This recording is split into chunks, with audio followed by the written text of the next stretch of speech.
So, in this particular lecture we are going to discuss about the different types of physical vapor depositions.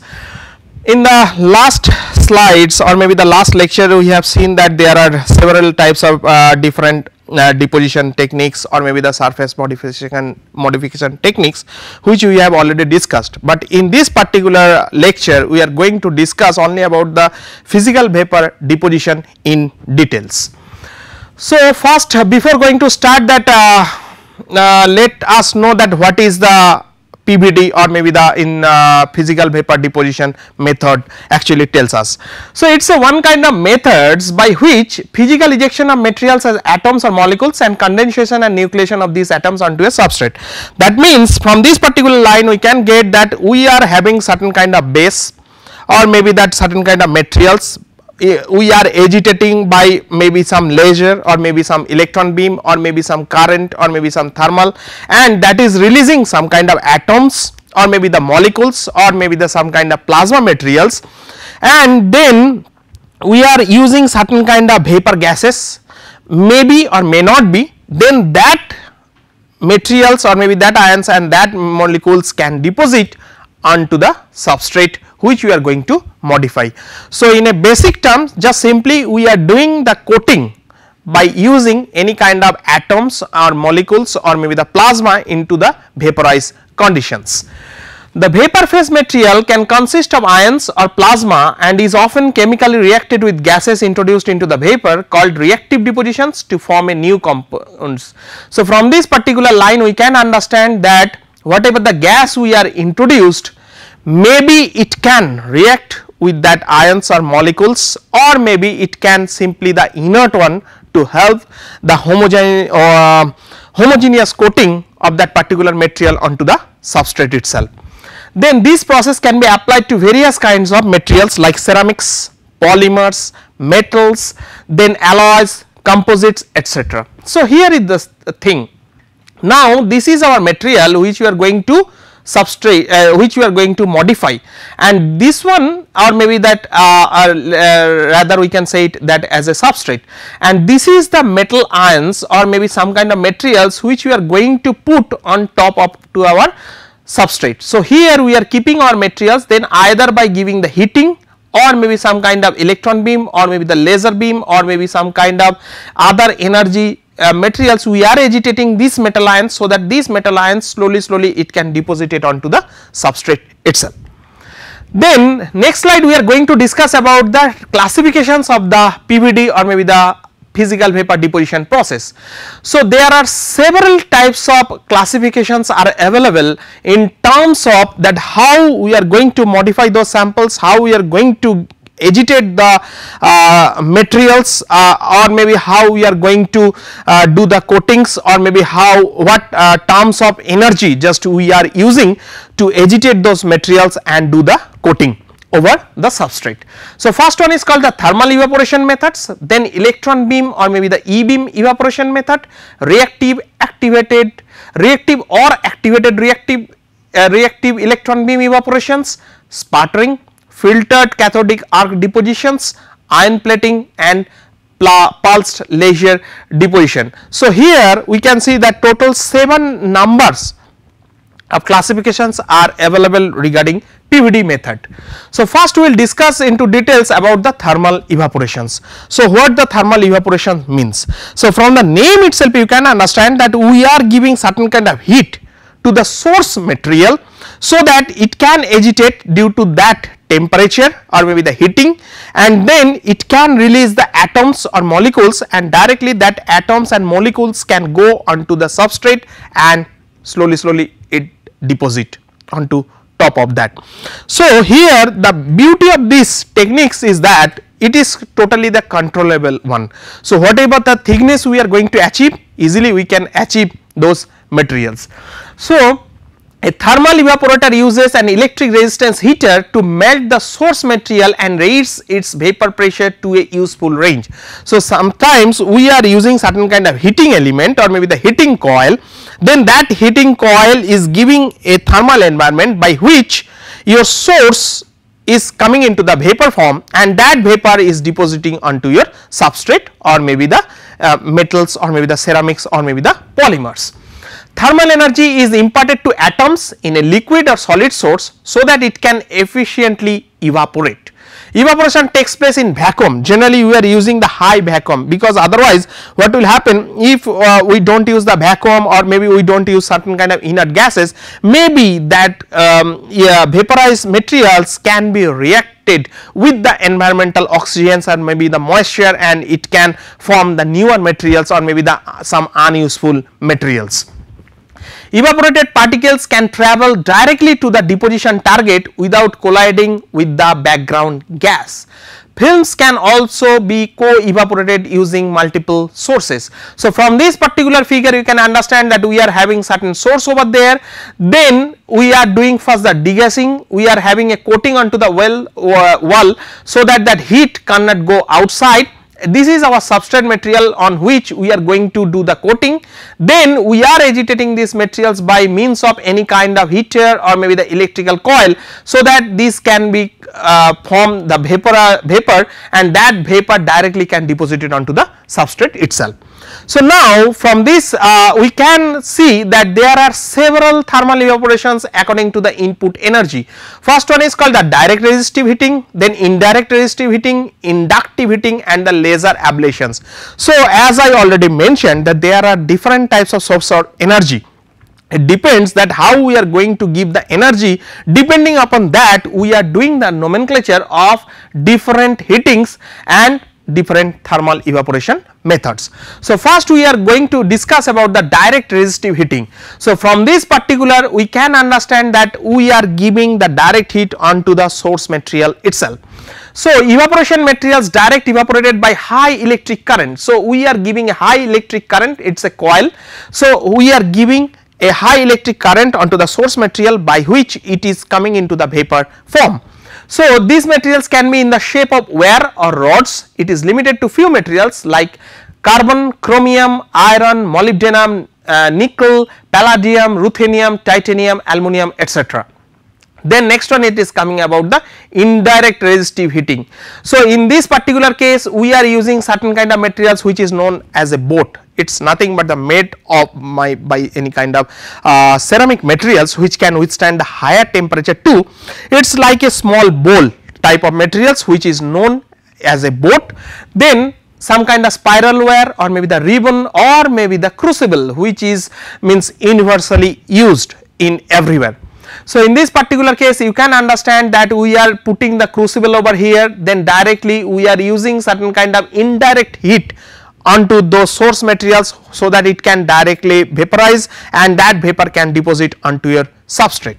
The next one is called the inductive heating. So, the evaporated materials is heated by high or low frequency induction methods. So, here we are going to use the induction methods, that is why these techniques is known as the inductive heating. The evaporated materials has to be conductive. So, there is no possible to do any kind of insulating material. Then laser evaporations and or maybe the laser ablations. So, from this particular we can understand that here the source of energy is the laser. So, simply we are applying the laser onto that source material so that it can come into the vapor form, and then that vapor can be deposited onto your material surface. So, continuous interactions of laser radiations with matter can lead to thermal evaporation. In alternative mechanisms, particles may be released from the solid due to low pulse duration and high power density of incident radiations. So, from this particular figure we can understand here we are using NDYAG laser, then it is coming the laser through, there is a one lens, then it is all the source energy is coming into a single point, so that all the energy can be accumulated in a particular point. Then we are putting the target over here, and then we are having some kind of magnetic stirrer for the homogeneous coating of that particular material. So, what are the advantages? First one is called it is very simple and cheap methods, less surface damage of the substrate, excellent purity of the films, because there is some direct method, there is some indirect method. So, anyhow we are not going to harm our target materials.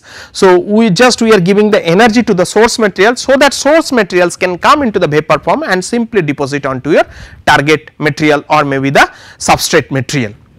Then there is certain kind of disadvantages also, limited to low melting point metals, poor density and adhesions, because we are giving a certain heat to that particular material. If the melting point of that precursor materials is too high, then it is very difficult to make them into the vapor form. Not only that, directly the gas is coming onto the substrate. So, it depends upon the surface chemistry of that particular target material. So, if the target material is little bit sticky, or maybe there is some kind of oil, or maybe the greasiness is observed, so automatically that material will deposit onto that surface of course, but there will not be any bonding or maybe the adhesions in between these two. Then it is not possible to evaporate the dielectric materials, filament limits the amount of materials that can be deposited, step coverage is more difficult to improve. So, there are lots of disadvantages are possible. Then optimizations, purity of the film depends on the purity of the source material and the quality of the vacuum. In case of films, the thickness of film vary according to the geometry of chamber. The thing is that whatever the source materials or maybe the precursor materials we are going to take, that depends upon the purity.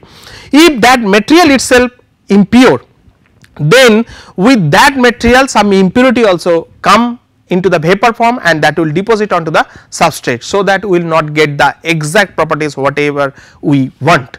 Then in case of films, the thickness of film vary according to the geometry of the chamber, because it depends upon the vacuum.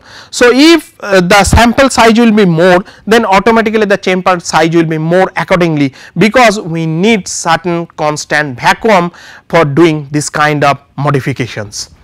Then what are the applications? Evaporations of metals, alloys, semiconductors, insulators, etc., gold plating machines, thermal insulation coatings. So, this is the common picture generally we can see in our lab, where we are doing the coating of our materials for doing any kind of microscopical studies.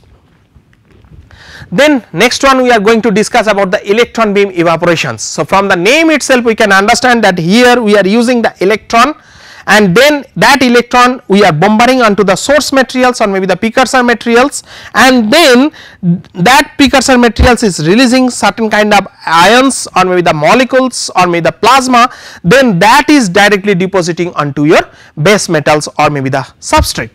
So, here a target anode is bombarded with an electron beam given off by a charged tungsten filament under high vacuum. So, here we are using one anode materials, another one is into the cathode materials. So, here the anode is the source or maybe the precursor, and the cathode is our substrate. So, we are hitting or maybe bombarding our anode materials by the electron, then we are agitating those materials, then they are releasing certain kind of atoms or maybe the molecules, and that is depositing onto the cathode, means our substrate. Atoms from the target transform into the gaseous phase due to the electron beam. This atom then precipitate into solid form by coating the substrate with a thin layer of the anode material. So, what are the advantage? High, few micrometer per minute as well as low 1 nanometer per minute deposition rate, means that is fully controllable depending upon the how much energy you are putting onto the anode material or maybe the onto the source. Ability to control structural and morphological properties of the films. So, there are certain kind of disadvantages too. What are those? Filament degradation due to a non-uniform evaporation rate, significant scattering of the vapor cloud takes place. Yes, maybe sometimes it cannot be the homogeneous thing, coatings, maybe it may be the heterogeneous coating can possible. What are the applications? Generally we are using this one for aerospace materials, cutting and tool industries, electronic and optical films for the semiconductor industries. So, there is a chart that where we are standing today, or maybe that in future, maybe 2020, what will be the market survey over there. So, you can see 2013 maybe it was very less, but when we are talking about the 2020, then almost it is 10 times more than the 2013 figure. So, you can see that how we are adopting this coating techniques, and it is so easy and cheap also, so that it can be easily done. Not only that, we can increase or decrease the thickness as per our requirement. Then next one is called the reactive and activated reactive electron beam evaporations. So what are the purpose of reactive and activated reactive electron beam? Certain refractory oxides and carbides undergo fragmentations during electron beam evaporations, resulting in stoichiometry which is different from initial material. To overcome these situations, reactive activated reactive evaporations are employed. Both E-beam and thermal evaporation process are used to reactive and activated reactive depositions. So first we have discussed about the thermal evaporations, then we have discussed about the E-beam or maybe the electron beam evaporations. So these techniques is the combinations of the thermal evaporations as well as the electron beam evaporations, right.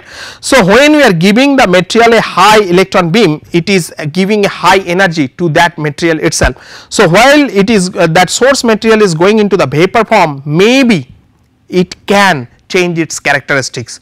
So whatever the material we are wanting as a coating material, maybe that properties can be changed. So we are using the combinations of both the thermal evaporation process and E-beam evaporation process together in this reactive and activated reactive electron beam evaporation techniques. What are the advantages? Deposition of the oxides, generally compounds we can do. What are the reactive type? In this process, the reactive gas, generally oxygen, nitrogen, hydrocarbon, is introduced into the chamber while the metal is evaporated. When the thermodynamic conditions are met, the metal atoms react with the gas in the vicinity of the substrate to form the films. So here we are using the gas as well as the atoms together to do a coating onto the metal or maybe the substrate. So here is the techniques, actually we are using certain kind of aluminum wire over there, then we are using the oxygen gas in over here. So it is making the alumina oxide or maybe that Al2O3, then that Al2O3 is coating onto the substrate material. So aluminum and the oxygen gas both are mixing together, they are doing one kind of chemical reactions which is forming the Al2O3, then that Al2O3 is depositing onto the substrate. Next one is called the activated reactive type, or maybe the in short form we are calling it as a ARE or maybe the R. So here this process is twofold, generally it is divided into two steps. To enhance the reaction efficiency through activations of the reactive gas that are necessary for deposition of the compound films, to modify the growth kinetics and hence the structure morphology of the deposits. So that is why you are dividing into two parts. Plasma are also used to activate the reactive gas. Its evaporation source may be either E-beam source or maybe the electron beam or maybe some kind of resistance heated source. So recent developments in the R process are to produce the vapor species, confinement of evaporation techniques and development of modified plasma excitation geometries. What are the applications? We can make titanium dioxide, silicon dioxide as optical coatings, manufacturing of carbide nitrides means titanium carbide, titanium nitride which can be used for coating of the some kind of tool materials or maybe the cutting tool materials. Then here you can see some kind of inserts generally we are using for the cutting tool, because as we know that if we want to make the cutting tool by any kind of this kind of materials, it will be very expensive. So what we do, generally we are going to use the cutting tool made by the HSS, that means high speed steel, and the tip of the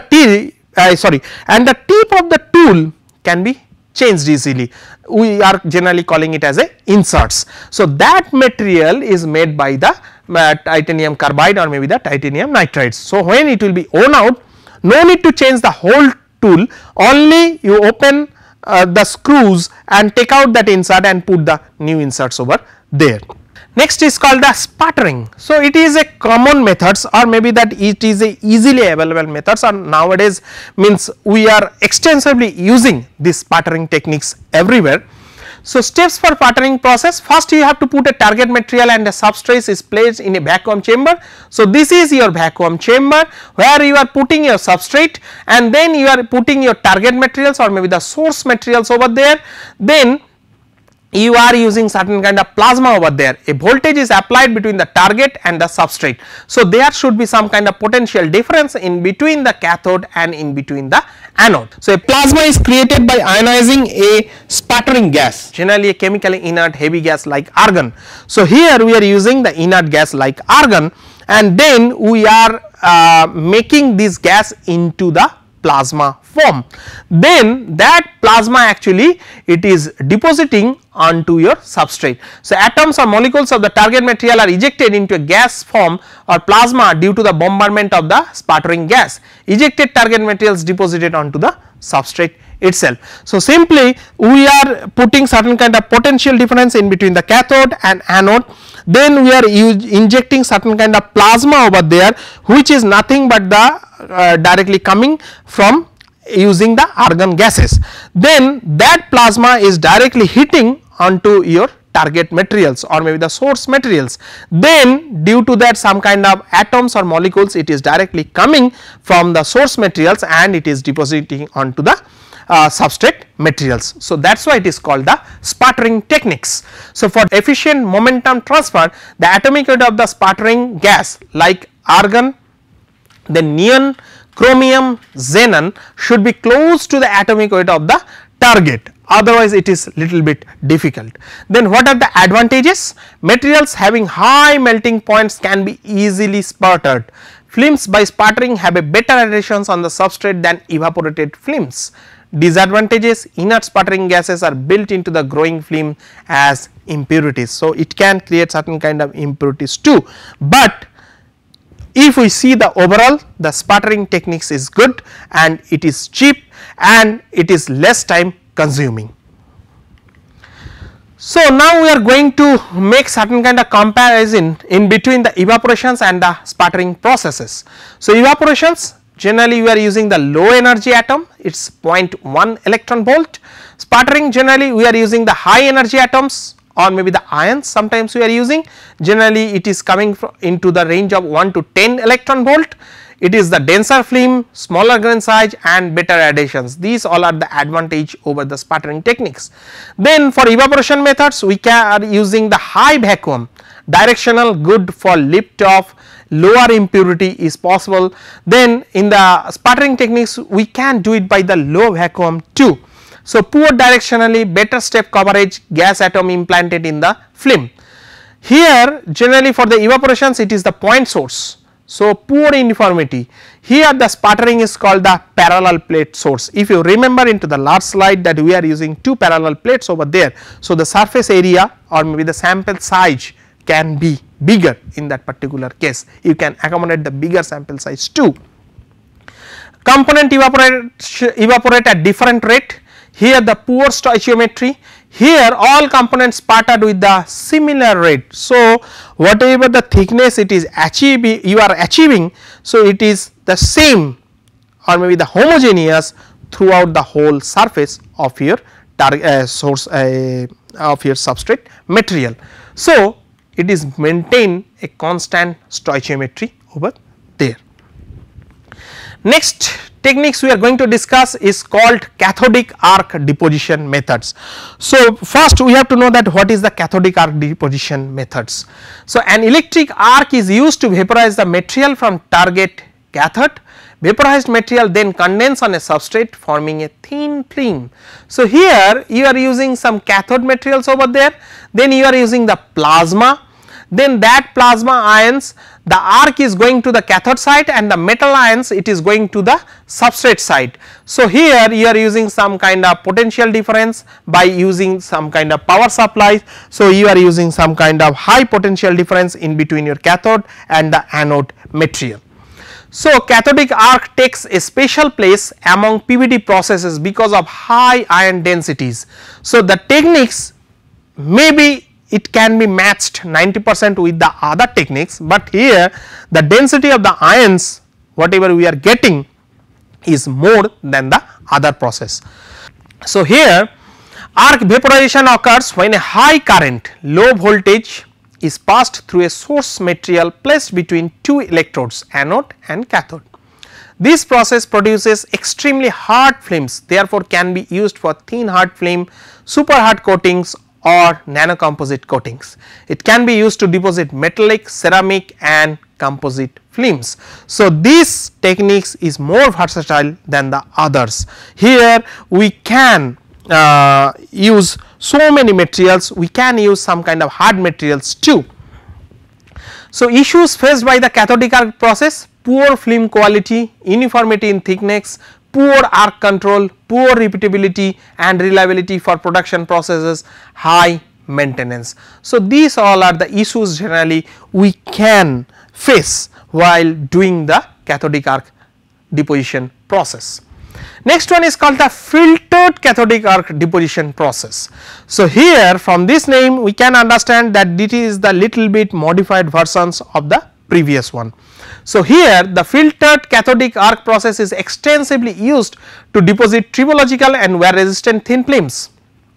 Mainly it eliminates the macro particles that degrade coating performance. So, the small size particles or maybe the same size particles, rather I can say that all the particles whatever it is depositing onto your substrate, all particle size are more or less same. So, there should not be any mixture of the bigger particle and the smaller particle, because as we know that if the particle size will be bigger, it is very difficult to stick onto your substrate materials, and not only that its surface area will be less. So, there will be less adhesions in between the coating materials and the substrate material.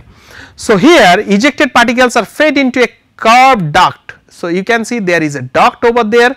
So, through this duct your particles is going through and then it is falling onto your substrate materials. Steering field which separates the particles by mass, thus filtering them like a mass spectrometer. So, here there are several kinds of filtering coils which is absorbing the bigger particle size and only allowing the small particle size to go. Then unwanted macroparticles and neutral atoms are filtered out by the mechanical filter, and coating spaces reaching the substrate are pure ions. The beam of particles must be rastered over the substrate to coat large areas with acceptable uniformity.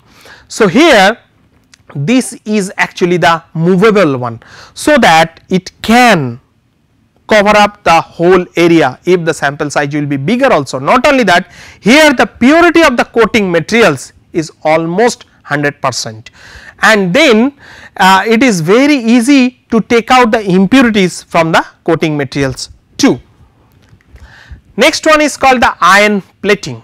So, it is an atmospheric vacuum coating process where depositing film is continuously or periodically bombarded by energetic atomic sized inner or reactive particles.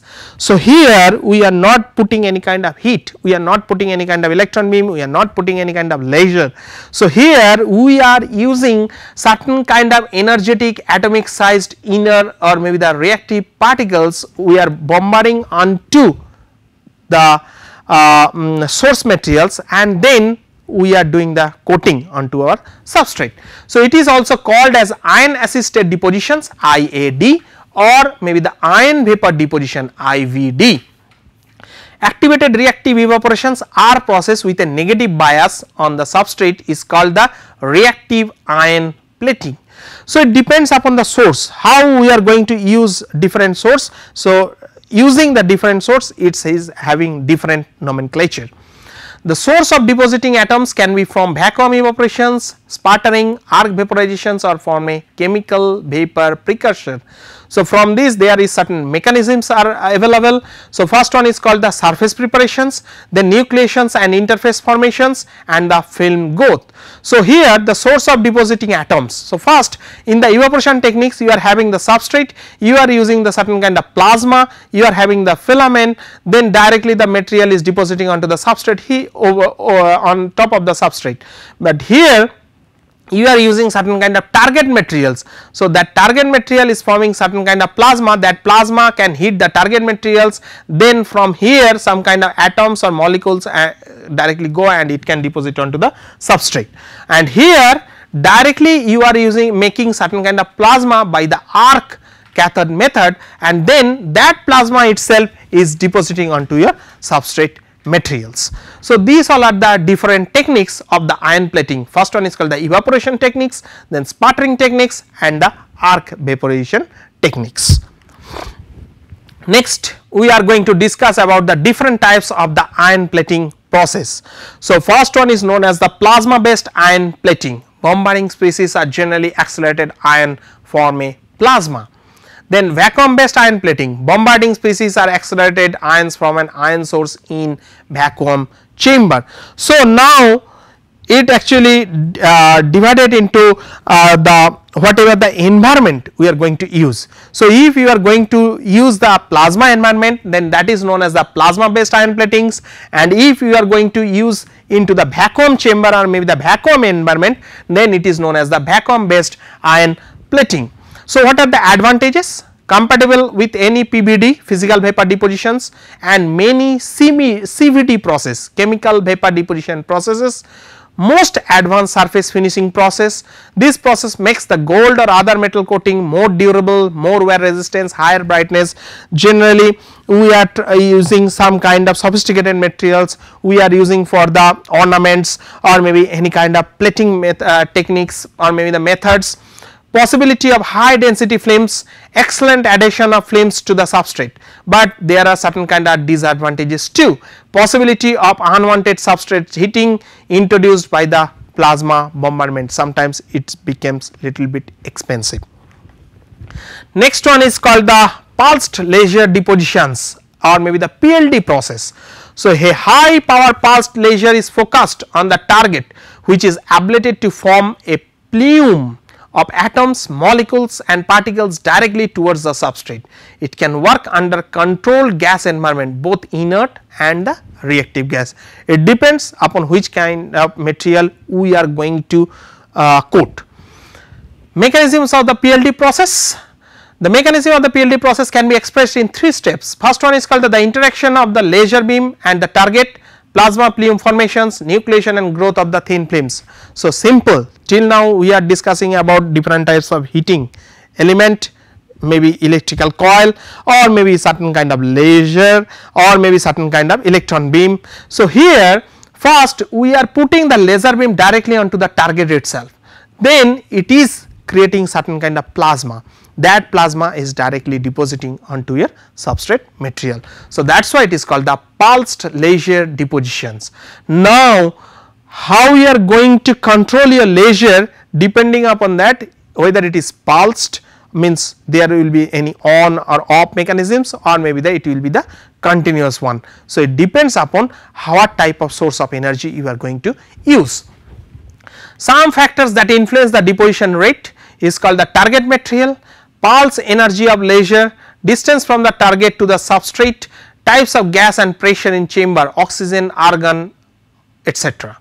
So, here first you are having the target, you are using certain kind of plasma over there, then that plasma is directly hitting your target materials, then it is making certain kind of gases or maybe some kind of ions or maybe that some kind of plasma expansions over there, then that expanding plasma plume is directly depositing onto your substrate and it is doing the growth of that particular material. So, what are the benefits over other film deposition methods? It is fast response, well controlled deposition rate, relatively high deposition rates, growth in any environment can be possible, either you can use certain kind of reactive gas or maybe you can use certain kind of inert gas.